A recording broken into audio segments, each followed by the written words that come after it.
低买高卖是每个进入市场的人的愿望，动态平衡持仓就是解决这个问题的。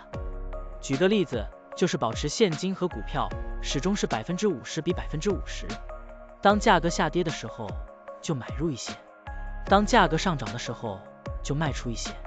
这样做，通过低买高卖维持仓位比例的均衡，即使价格经过一定时间的震荡又回到原位，也可以获得波动的收益。现在我们就设定一些参数，让 Stocktiny AI 帮我们生成程序，对京东方 A000725深圳进行回测计算。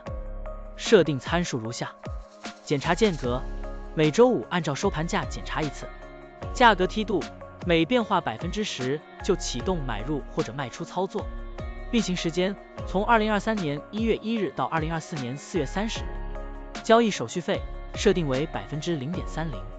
这样设定节省了盯盘的时间和操作次数。好了，按照上面的设定，程序运行的结果是累计交易4次，期末持仓价值10.9876.96元，盈利9.88%，相比持仓不动，多盈利负15.92%。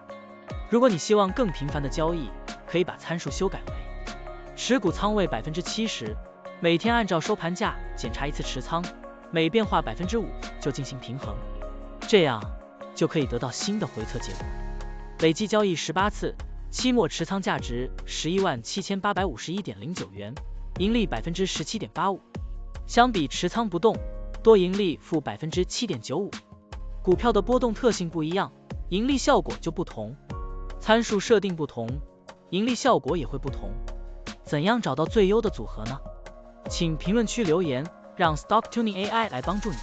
股票调优 AI， 利用 AI 技术赋能您的股票选择与操作。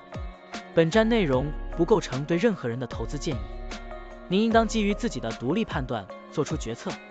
扫描二维码获取文字稿，欢迎点赞、评论、转发。